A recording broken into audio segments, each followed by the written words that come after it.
see most of you. 6:30. Good to see most of you. And many of you, I know some of you, because I see some faces, were here Thursday or I'll talk to you later. Or maybe both for the Global Leadership Summit. How many of you? I know there were a few of you here. Okay. Rest of you missed a great opportunity. It's 2 days power packed. You leave and your brain is throbbing. 2 days, but it's a great event. We hosted it last year for the first time and had 260 registered. This year we had almost 460 registered, and the room was just full. Tables across and deep, and great speakers, and it was a wonderful time. Just get it on your radar. It's usually the second Thursday, Friday in August every year, and it's worth it. It really, really is. No matter where you are, frankly, in the season of life, just some of the most gifted practitioners and speakers in their area of expertise. So kind of get it on the radar, if you would. Listen, on your table is a yellow sheet. I need you to take a few moments. Let me give a few instructions. I'm going to leave that out today, and then you're going to get it to me today. If I could get maybe at the end, each table, somebody collect them and maybe put them on the podium for me to have. No names on them. But I'm thinking the next series I'm going to deal with some of the issues that you and I struggle with and face every day. But I want to get a sense of what those are. So there is a listing there, and it is not exhaustive. There are far more problems than those. Okay, so, but check, you can put 1, 2, 3, the top ones for you, or check 3 that speak into your world. It doesn't matter. Then on the empty space to the right, if there are others, if yours is not listed, okay, feel free to write it in. Okay, and I know everybody's handwriting, so I'll be able to tell who has that problem. So, but if you would take just a minute and do that, then I'll pick up in just a few minutes with a word of prayer in the class. Okay? So take a minute too. There may not be enough pens for everybody, but I really want to get these. So let me give you a couple of minutes to do that. Okay?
I'm going to do this again next week, but you only need to fill it out once.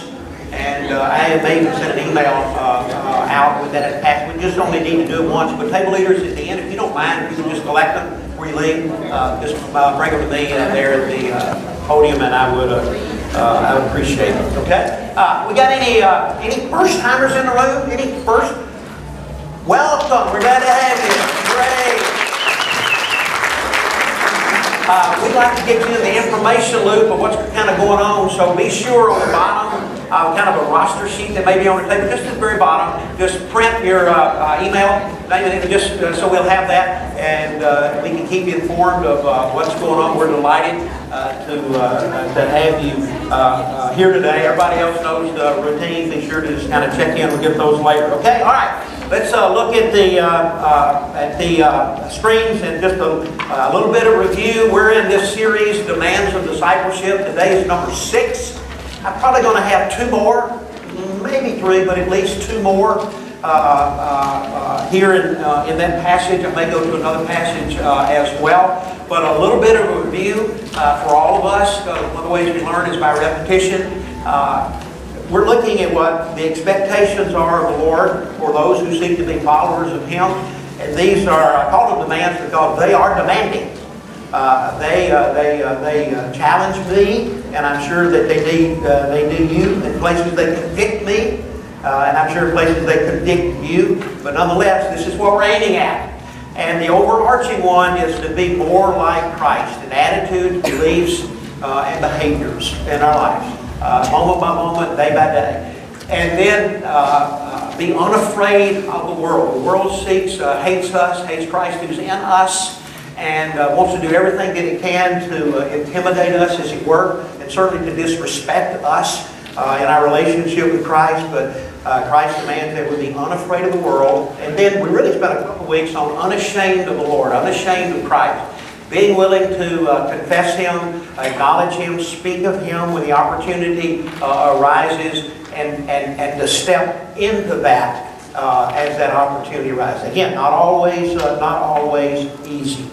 I think today we come to the most difficult demand of all. The most difficult demand. I want you to follow along. Let me read the scripture. It's unhindered by family out of verses 34 to 37. And let me read those on the screen. Jesus is speaking to His followers. And let me read them. Then I'm going to ask you, just a second, you can shout it out. When you hear those words from Jesus, what feeling, what emotion, what thought comes to mind? Jesus says, do not think that I have come to bring peace to the earth. I have not come to bring peace, but a sword. For I have come to set a man against his father, and a daughter against her mother, and a daughter-in-law against her mother-in-law. And a person's enemies will be those of his own household. Whoever loves father or mother more than me is not worthy of me. And whoever loves son or daughter more than me is not worthy of me.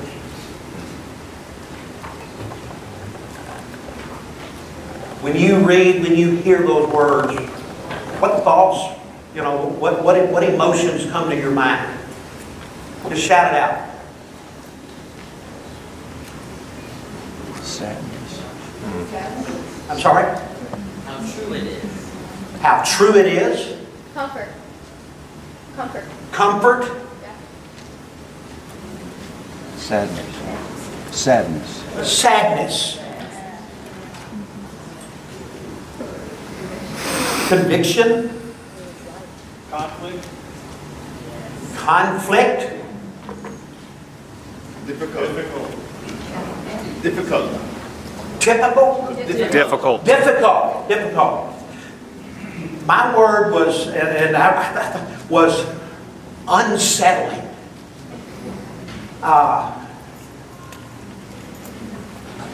I'm disturbed by what he said. I'm just being honest. Okay, I hear you, but I think the truth is, when we read this, we run the gamut of thoughts and emotions.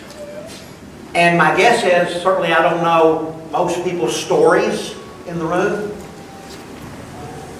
where you end up from comfort to conflict is probably out of your own story. Probably out of your own family.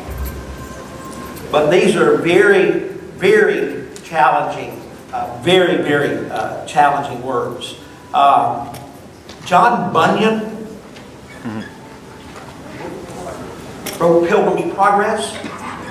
Ring a bell? Back in the 1600s. He was arrested several times for being unashamed of Jesus and speaking publicly about Jesus, and was warned, stop it, or else. And he was in prison several times. In fact, in one of those latter imprisonments before he died is when he wrote Pilgrim's Progress. And if you've never read those works, you ought to read those. They still speak to us today. But John Bunyan was told to quit confessing Christ, but he said, I cannot quit because God has called me. He was warned, if you keep doing this, you'll be put in prison.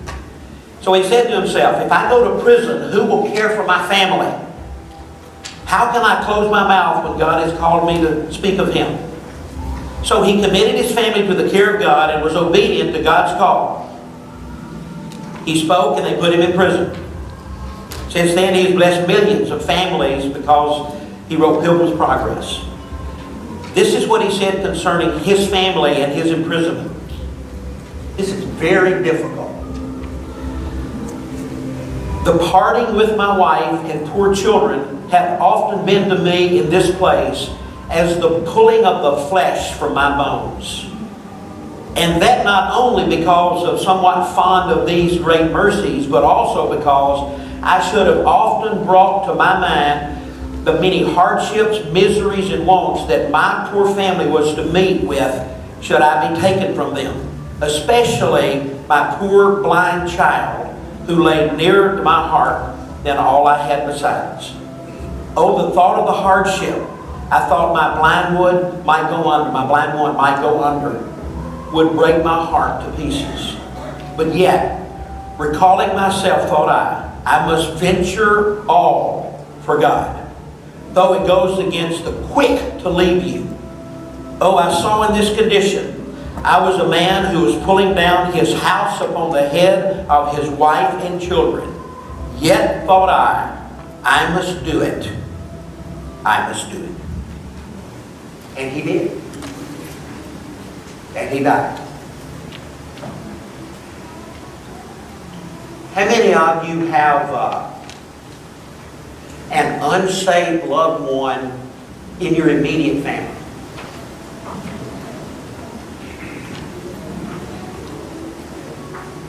I don't know how far, I'll let you determine how far. How many of you have an unsaved loved one in extended family? Beyond that immediate, but extended. Most of us do. I know here he's speaking only of family, but I'm sure we could extend this to, friendships, work relationships, the principles that are here. And there's no question in this demand. We could go all the way back to the first commandment, you shall have no other gods before me. God is first. We can go to the very words of Jesus when he's summarizing, when he's asked, what's the greatest commandment? We all know that to love the Lord our God with all our heart, mind, soul, and strength, and to love our neighbor as ourselves. Jesus lays it out there clearly, without any apology, that our most precious relationship in our journey with Christ, above all other relationships, including family, is our relationship with Him. Our relationship with Him. And the thought that our relationship with Him would create tension, division, flies in the face of everything that we want to think a relationship with Christ would bring. And almost all of us in the room have had the experience of family who didn't love Christ, didn't know Christ, or maybe you had a family member that at least in their confession would be, I was a Christian at one point, I was a Christian, but I don't do that anymore, I don't believe that anymore, and just kind of walked away. It just creates a tension. Look at I think this is in your outline, look at the next slide. Becoming a Christian costs nothing, right? But being a committed Christian costs everything. And I don't know that there's any higher price to pay than relationships in the home. Relationships in the home.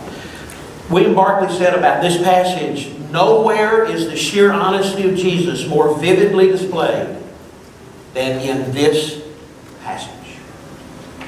I grew up in an irreligious home, unchristian home. Not antagonistic or atheistic, or God haters and Christ haters. It's just spiritual issues, God, Christ, church. We're just simply not part of our family culture. It just wasn't. I knew grandparents on both sides, and you know, they were not church people. They were not God-fearing people. I never heard them speak ill, as it were, of God and people that went to church. It just was not part of their journey at all. And when I started, Lynn and I, and most of you know, we grew up together. And she went to a Methodist church out in the country, and I went in frequently, usually just to connect with friends to a church in town. And but it really didn't mean a lot to me. But when Lynn and I began to date and began to fall in love, I was willing to be anywhere she was, even church. Not that I had an interest in church, okay? But if I could sit with her and hold her hands, okay, and sweat a little bit, that was good for me. I was fine. So my mom and dad didn't go to church, so Lynn lived 10 miles out in the country. So I would get up and get Dad's car and go out to church and have time with her. And I did that for a long time. It just wasn't an important part of my journey at that point in time. But as time went by, many of you will identify with this. You know, God did get a hold of me. He did. It was a slow process, because I was dull and thick-headed like most of the disciples were. And it just took a while to get my attention. But when God began to get my attention, I graduated from school, began engineering work. Really loved the work. Lynn and I were very engaged in a local church, and just felt God stirring in our marriage to move into vocational ministry. Well, can you imagine when Lynn and I went to sit down with my mom and dad? Okay, I'd been working a couple of years as an engineer. Had a good job. She had a great job as well as a pharmacist. And I sat down with my mom and dad. My dad and mom were both alcoholics. My dad was still in the military then, and was about as vile and profane as you can imagine. I've been all my life. And an angry man. Beat my mother regularly just because he thought she needed beating. So I remember Lynn and I going in fear and trembling to tell my dad, I'm quitting my job as an engineer. Lynn is quitting her job as a pharmacist. We're moving to another state and another city, and I'm going to begin a seminary education and plan to be a pastor. So that was kind of the talk. I wanted it short, but it wasn't sweet. I cannot tell you what my mother said. It's that profane. Cannot tell you. I'd be embarrassed to tell you, but I remember. Okay? And my dad, who I got my gift of sarcasm from, said, these were his exact words, whatever floats your boat. Whatever floats your boat. Now, my mother had much more words a few minutes later when we ended up in the kitchen with just her. It went downhill, not uphill. And I remember getting in the car to take Linda back out to her house and just weeping. Is this right? This is my family. You know, I'm really struggling here. And she was, honey, I can't tell you, the answer to that. Only you can. I'm here. I'll be supportive, and I know God will provide. I didn't know that, but she had a stronger faith than I did, and so I struggled, for some weeks and some months. I remember talking at length. This goes back to the days in Nashville when Jim Henry was my pastor and my friend, and talking to Jim, and Jim was just, Jimmy, you got to do what God told you to do, no matter the price, no matter the cost. So we eventually decided to do that and moved to the seminary and got out. My relationship with my folks was never the same. It was never the same. My mom died 2 weeks before we moved out here in 1985 of a massive heart attack. My dad developed dementia from alcoholism and was pretty much just incoherent when I would visit him over the years. So I think there's a sense, certainly in my journey, that my relationship with Christ and following at least God's call on my life, changed the dynamic in my home in terms of the vision. I had an older brother, and he hardly ever spoke to me ever again. Ever again. And he died a few years ago as well. And God gave me, because of, I think, training in ministry, the great opportunity, a small town, for all three of their deaths, I got to do their funerals. The best of times and the worst, but opportunity for sure. Many of you know the pain of the passage today. You may still live with that today. I don't hear it as much as I used to, but I used to hear an awful lot here of folks coming from other faiths, as it were, that their family, that if you go follow Jesus or if you go to that church, we will disown you. We will disown you. And I know that has happened. I don't hear it as much anymore. It doesn't mean it doesn't happen. It just I don't hear it as much anymore. I am comforted by the fact that I think a lot of what I've experienced in a different way, but the similar in the vision, Jesus himself experienced. Now, I can't imagine, and neither can you, growing up with Jesus. I don't know that I can even get in those sandals. Okay. But after Mary and Joseph had Jesus, they had multiple other children, brothers and sisters, according to Scripture. I don't know how large the family was. And with what record that we do have from Scripture, there's no evidence that any of them, any of his siblings, I think Joseph died early. I don't know about his faith or belief, frankly, to be honest. I tend to strongly think Mary, though she didn't understand a lot, believed and trusted. Okay? But the brothers and sisters did not. The record seems to indicate that those who did begin to follow God and as it were, follow Christ, didn't do so until after the resurrection. And they lived with him for years. I can't imagine that. Jesus being my brother, or as it were, lived for biological sister. So I think Jesus knew some of the dynamic. We know, and David spoke on it in Mark a few weeks ago, his family was so concerned about him, being Jesus, that they traveled 30 to 40 miles from a little village of Nazareth to Capernaum, more or less to confront him, okay, and to try to get him to a safe haven because they thought he had lost his mind. So not only did they reject him, not only did they not receive him, they thought him to be insane. And Jesus kept plowing ahead. He kept moving on.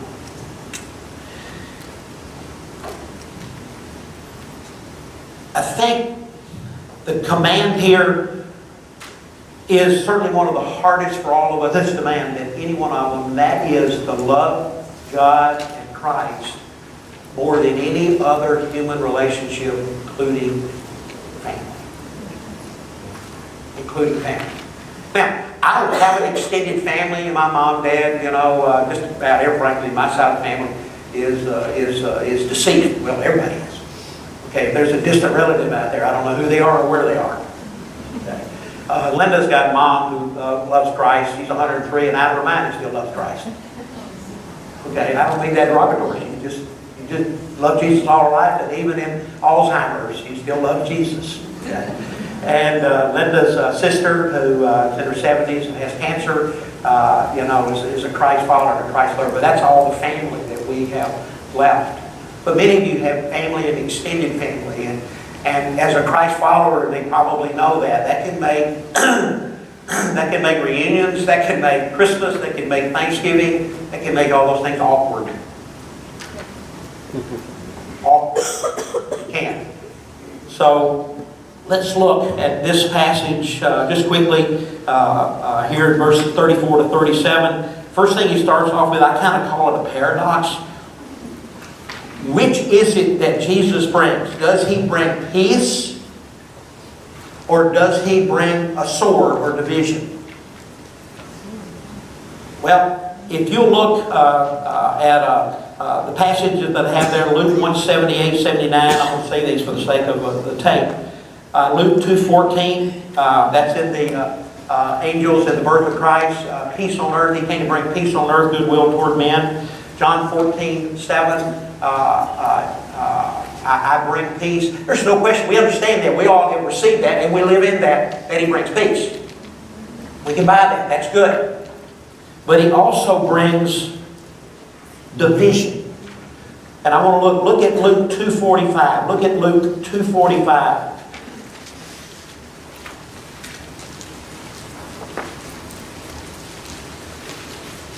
I mean, 2:35. I'm going to read verse 34. 2:34.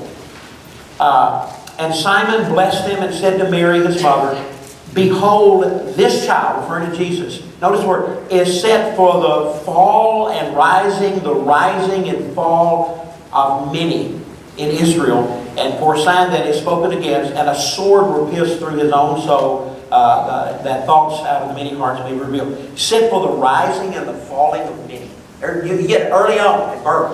Turn over to John. John is rich in giving us this insight, because John, more than any other gospel, presents Jesus as the Son, as God, and as Son of God and very God.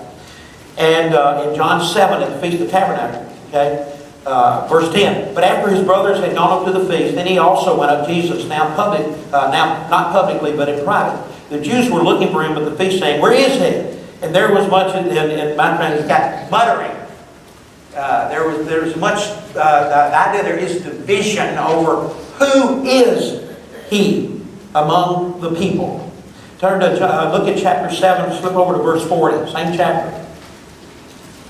When they heard these words, notice the division again. Some of the people said, This is really the prophet. Others said, This is the Christ. Some said, Is this the Christ to come from Galilee? Has not the Scripture said that the Christ is descended from David, comes from Bethlehem, the village where David was? So there was a division among the people over him. Some of them wanted to arrest him, but no one laid hands on him.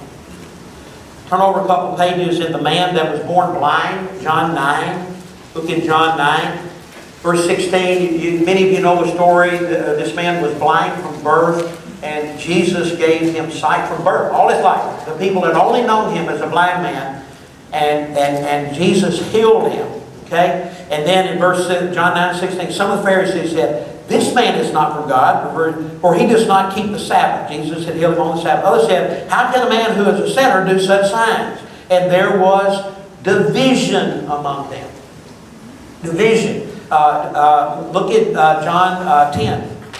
Look at John 10. Look at verse 19. John 10:19. And there was division among the Jews because of his words. We don't often think of that because we live on this side of conversion and we think of the peace in the midst of difficulty and strife. But from the moment that Jesus showed up, he was set for the rising and falling of many. And the very fact that some people, Matthew 10:32-33, that some people accept, acknowledge, confess Christ, and some people reject, refuse to acknowledge, okay, and hate Christ, that alone sets up for division. And it's unfolded all the way through here in Scripture. Even the blind man back in John chapter 9, the religious leaders just couldn't figure it out. And so they go to his mom and dad and say, Is that your son? Yep, that's her boy. Okay? Has he been blind all his life? Yep, been blind all his life. Okay? Then how does he see? Well, we don't know. We don't know. And they just kept badgering the parents, and finally the parents said, Listen, why don't you just go ask him? Because we weren't there when it happened. Just go ask him. And you know the story. They ended up asking him, and even he got frustrated with him. Listen, I don't know who he is, but I do know this. I can see it. I can see it. So almost from the beginning, you see Jesus bringing this sense of division rather than peace. And what determines whether he brings peace or whether he brings a sword into you and to your family? Real easy. How do you respond to it? Your response. The very fact that some say no, the very fact that some say yes, and for a lot of our homes, it's the reality that some supposedly said yes to Jesus, just don't live that way. That may create more of an issue at times. Is the reality of this paradox, there's always going to be division. When you got some people saying yes to Jesus and some people saying no to Jesus. Look at verse 35. Verse 35 is a verbatim quote. Pat, put it up there. Put up the... no, I'm sorry, go the other way. I think Micah 7:6 is what I'm looking for. Boom, there it is. What you have in verse 35 is a direct quote from the Old Testament prophet, Micah 7:6. For the son treats the father with contempt, the daughter rises up against her mother, the daughter-in-law against her mother-in-law, and a man's enemies are the men and the people of his own house. That is a prophetic look, some 700 years prior to the birth of Christ. And division is going to come, and it's going to be in the place that we want it least of all, in the home. And there's no question that it happened. The one place, I think most of us, the one place of all places that we want peace and harmony and unity is in the home. And a lot of times, especially if you're the odd person out, in other words, you are the Christ lover, the Christ follower, what I have observed through the years is that, and I struggle with this, though it's a reality, is the church and the people of the church and the group of the church becomes a safe haven for you. Okay? I'm conflicted by that, and here's why. I understand home may not be a haven because the wife or the mother or the grandparent or the husband is not a believer, could even be antagonistic toward it. But yet that's where you are, and that's the situation in which God has you, and you're there, and He expects you to shine the light and to shake the salt as much as you can. And I'm just going to plant a seed, and I'm not in your situation. I'm not in your situation. But you need to be sure your relationship with Christ, that you don't worsen the division by being insensitive to a lost mate or mother or whoever it is in the family, probably somebody you live with. That every time you turn around, you get in the car and you're going to church. Because that may be deepening the division and the gap more than you ever can imagine. And they may never say anything. It's just their hatred toward God and religion increases. I don't know what the answer is for that. I just know that it's true. I have talked to them, especially men whose wives were faithful Christ followers, and talked to them about it and say, every time she gets in that car to go to church, I get mad. I know it means a lot to her, and I want her to go. I wish she didn't go as much. I wish she'd give me more time. I can't judge that for everybody. I say that because I just think it's a nice little red flag to kind of raise up and be sensitive, because you may be the only life he or she is exposed to when it comes to the gospel. And that's the situation in which which you are. So you got to represent Christ there. Look at verse 35. Okay, verse 35. For I have come to set a man against. The idea there to set against. That's the only time that phrase is used in all the New Testament. And the idea there is to cut or to break. I have come to cut or to break. And he talks about the parent-child relationship, husband-wife, mother-daughter, son.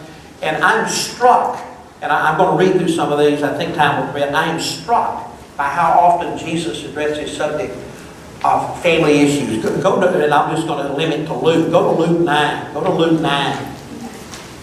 In Luke 9, 57 to 62, Jesus is dealing with three reluctant, impulsive, maybe would-be followers, each having an excuse for not following him. They make themselves available, but then they check out when they hear the demands. Look at verse 61. Another said, in other words, he approaches Jesus. He takes the initiative. I will follow you, Lord, but let me first say farewell to those at home. Jesus said to him, no man who puts his hand to the plow and looks back is fit for the kingdom of God. His excuse was, I need to go home and tell Mama and Daddy that I'm not going to be back. Okay? And say farewell. Some translations say that this fellow's daddy was dead.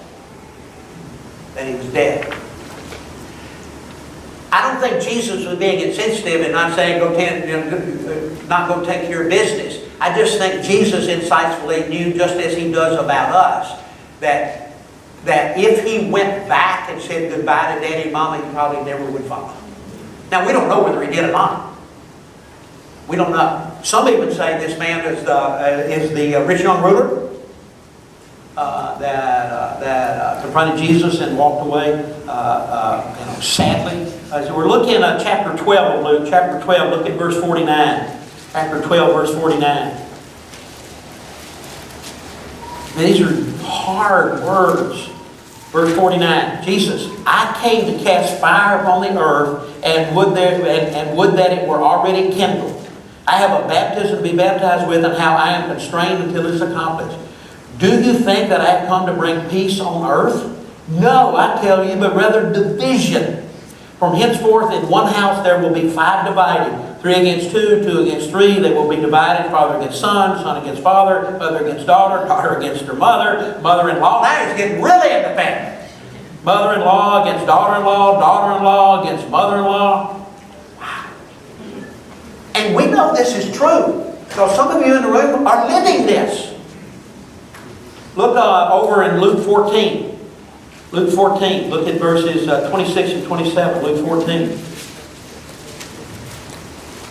I'll read 25, 26. Now great multitudes come to him, and he turned to them. If anyone comes to me and does not hate, now he didn't use that in the other passage. He said hate his own father and mother and wife and children and brothers and sisters, yes, and even his own life, he cannot be my disciple. That's worse. Hate them. Now, I think, just as I do in the passage back in Matthew chapter 10, I think he's using a comparative analysis. Your love for me compared to your love to anyone else, including spouse, children, family, mothers, fathers, should be so great and so deep and so sacrificial that it might appear as hate. But notice, go back to Matthew chapter 10. Notice what he says in verse 36. And a person's enemy will be those of his own household. Whoever loves father or mother more than me. More than me. That's a comparative phrase. He's not saying we shouldn't love our unsaved or not living for Christ's spouse or our daughter or mother-in-law or mother or father. He is just simply saying that we need to love Christ more. Of course he wants us to love those who are not Christian. Of course he does. But we need to love him more. It's calling for the highest loyalty possible in all of our relationships, even the ones that are most important to us. He's saying, look at the screen, look at the next slide. Our love for Christ must outshine all other loves, including love for family. Including love for family.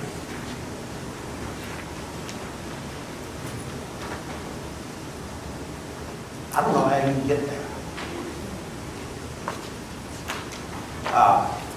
Some of you have been, married a long time, and Lynn and I, just celebrated, 44, and Lord willing, and she put up with me.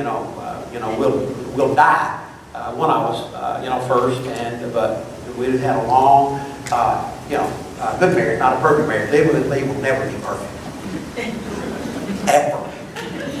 High maintenance.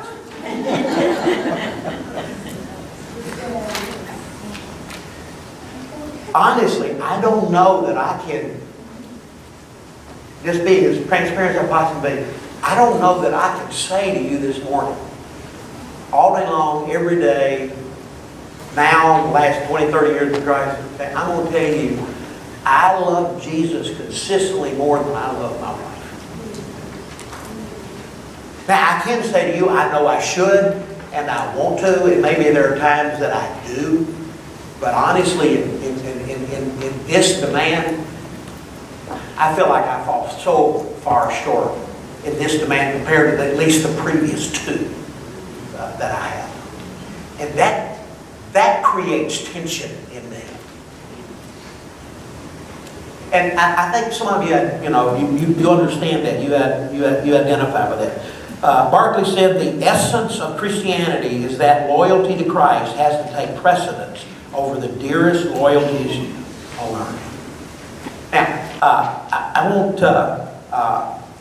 want you to look. I'm going to skip out of this to Mark because I want to finish with a promise on the screen. Here is a promise out of Mark 28-30 that I'm telling you as a Christ follower, especially because of things that happened in my family. These verses have meant so much to me. This takes place right after the rich young ruler walks away. Just walks away. And Jesus ends up in a conversation with the disciples about, he's rich. It's harder for a rich man to go through the,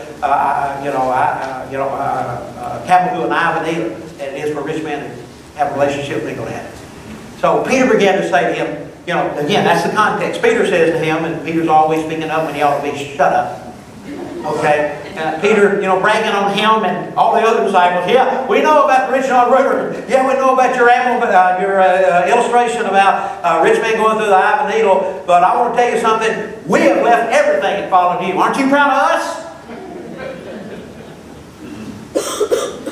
And Jesus said, truly. Now, when Jesus says truly, it's usually not good. The old King James is verily, verily. Okay? A verbal bullet is coming. Truly I say to you, there is no one who has left, watch the singular and the plural. No one who has left house, brothers, sisters, mother, father, children, lands, for my sake and the gospel, who will not receive 100-fold, which is far greater than 100%, 100-fold now, in this life, in this time, houses. Now before it was singular, now it's plural. Brothers and sisters, before how many mothers was it? Mothers and children and lands with persecuted. Hey, he could have left that out. Okay? Yeah, it'll be hard, it'll be difficult, there'll be division. Yes. Okay? In the age to come, eternal life. I'm going to tell you, when I had that conversation with my parents, and it basically divided us forever in this life. And we tried to walk in obedience to God, and we were at a church in Nashville for years, and we've been here for years. I'm going to tell you, that's true. Yes, I lost my mother and dad, as it were, spiritually. But I'm going to tell you, I don't know if it's 100-fold, but I could name dozens in Nashville and in this church who through all of the years have been mothers and fathers and who have taken us in, as it were, in houses, and given away lands and possession for us. That promise has been true in my life. And I'm sure it's been true in the life of many of you. Yes, I lost, as it were, a physical mother and dad, and God replaced them with godly, spiritual men and women. I had one brother that never had any interest in God, and I have got countless of brothers and sisters in Christ in this room. Okay? And God has been faithful to that promise.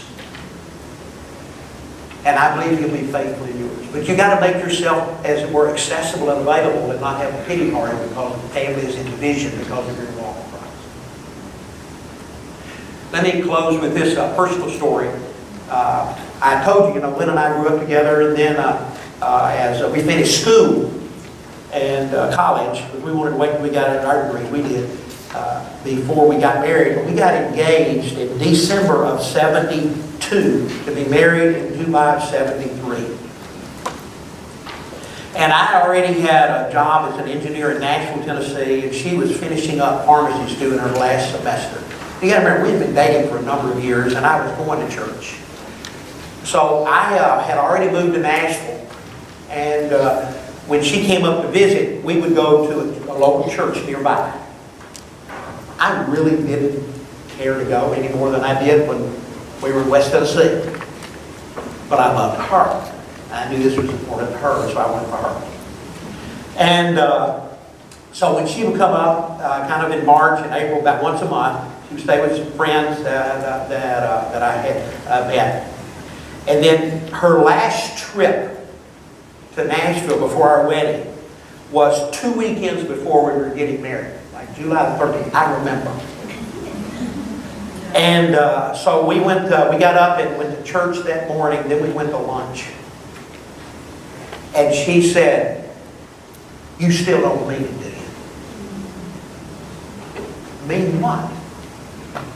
You're not serious about your relationship with God, are you?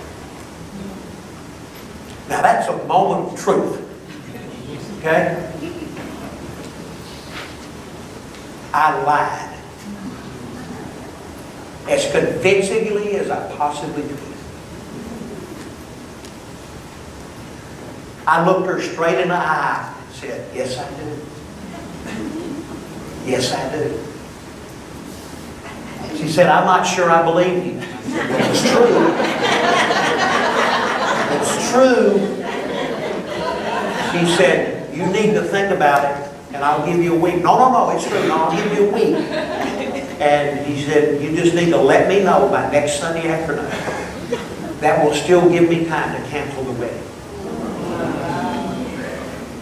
And I'm sitting there thinking, she means business. And so I called her in a week. First we talked about it. I said, "Honey, I'm in. Showed up, a week later for a wedding. And our life journey started together. You got to remember, my whole background was alcohol and gambling and all that. And we got married and came back 2 days early from my honeymoon so I could play in a golf tournament. And that's how our life started. Every day after work, I went to either play poker or went to the bar or country club to play golf. Showed up at 9 or 10 o'clock at night. And that's how our marriage started. For weeks. And I would go to church with her on Sunday morning to keep peace in the family, but as soon as it was over with, I was gone. 7 days a week, I was at the golf course, either playing poker or playing golf, and gambling and drinking. That's all I was doing. What I didn't know, is that Linda, that I had deceived her fully. That she was going to see the pastor of the church and telling him about our relationship and how I wasn't sincere and that I had deceived her. And what should I do? Because I love him. What should I do? And he told her, pray, live the life, and wait.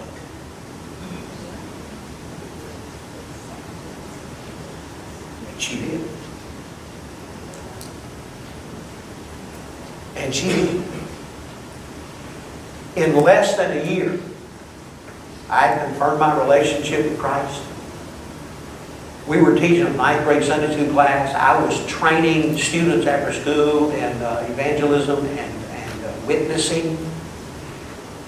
And in less than a year after that, we felt like God's called to move into ministry.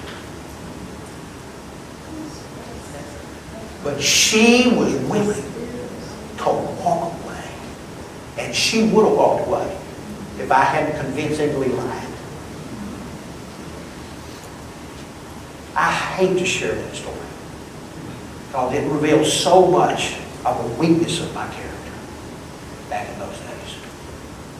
But it was true. And I will ever respect her spiritually, even as a 20-year-old, to say, I love you. I love Jesus. And I'll end this marriage before it gets started. I think God answered her prayers. I know I know it had a good end. And I know many stories don't. I understand. I know some of you are still living those stories out, and the good ending is not there yet. And I wish I could sit here and promise you it'll be a good ending. I hope it will. I know you pray to that end. I know you do. Okay? Christ demands that we love Him more than anyone or anything else. Not easy to pull off, especially when it comes to family. And the most dearest relationships that we have on this planet are those that we love the most. A wife, mother, father, and children. But He said we must do it. I'm not there, but I know I need to be there, and I want to get there. I'm not sure I'm not going to get there until I die. I'm just being honest. But I know it's the right thing to do. I know it's the right thing to do, to be all the follower of Christ wants me. And you to be as well. Okay? Let me pray, and we'll look at a couple of questions. Father, thank you for our time together. Strong passion. It went longer than I ever intended to go, and shared a lot more than I ever intended to share. But I just trust you guided my thoughts and my lips. I pray for some the hopeful and encouraging for whatever journey they're on with immediate family especially. And Lord, help us. You live in us. Your love can be shed abroad in our heart by the Spirit who lives in us. Help us to want to love you the most. And help us to get there. In Jesus' name we pray. Amen. Next week, we go from 4 verses to 2. Get smaller and smaller. And I want you to read those couple of verses. I'm just in the early part of preparation. I think the day was the hardest of all the demands. Next week's may be even more difficult. Here are your questions for the day, what time you have remaining. Okay? Do you have a family story that illustrates today's teaching? Okay? Sometimes it helps to talk. Be wise. I have a family member, you don't have to get in more detail than that. But sharing your story should put some folks around you that are praying for you. And then get personal. Has your relationship with Christ ever resulted in tension or division with a family member? The answer is yes. Yes. Okay. And explain again. Use wisdom. Be careful with sharing too much detail. But one of the things that y'all can do around the table, is why we have tables, is not just discuss the lesson, but to share life. Share life. So hopefully you'll be able to do that. Okay. God bless you as you share. Okay.